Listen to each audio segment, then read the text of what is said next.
যে আপনাকে রোজ কামড়াচ্ছে, আপনি তাকে কামড়াবেন না, কিন্তু ফস্ত করতে পারেন।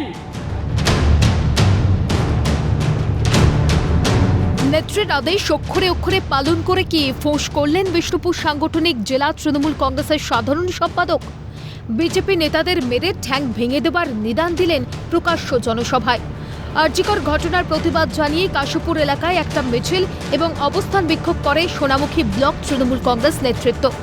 সেখানেই বক্তব্য রাখতে গিয়ে একটু উত্তেজিত হয়ে পড়েন ইউসুফ মণ্ডল। আমি সুভাষ বলছি ভঙ্গিমায় ঠ্যাং ভাঙার কথা বলেই ফেললেন। মা বোনদের বলছি, যদি কোনো অশান্তি পাকানোর চেষ্টা করে, ছাটা ছুটো খুঁজতে হাতে নিয়ে কোমর থেকে পা পর্যন্ত তাদের ঠ্যাংগুলো ভেঙে দিবে।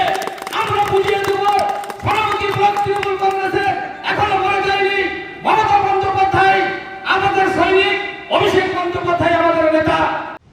মমতা বন্দ্যোপাধ্যায়ের বক্তব্যের সঠিক অর্থ ধরেছেন ইউসুফ।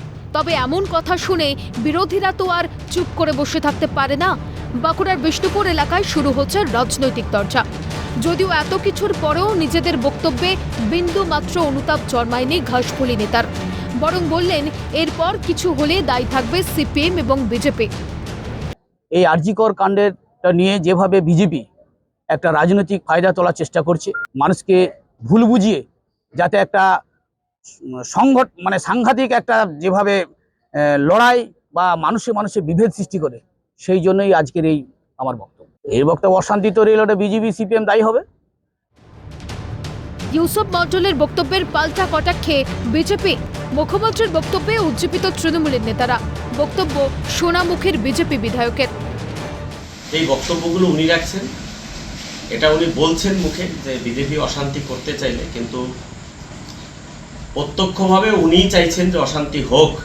আর এটা স্বাভাবিক, কারণ আমরা শুনেছি মমতা বন্দ্যোপাধ্যায় তিনি 29 তারিখে কলকাতায় ছাত্র সমাবেশে সেখানে বলেছেন খোস করার কথা।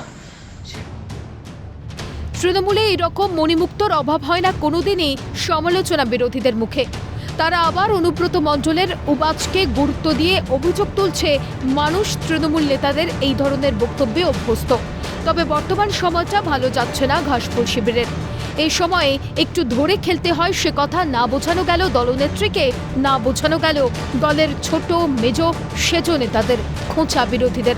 বাঁকুড়া থেকে সৌরভ রায়ের রিপোর্ট, ক্যালকাটা নিউজ।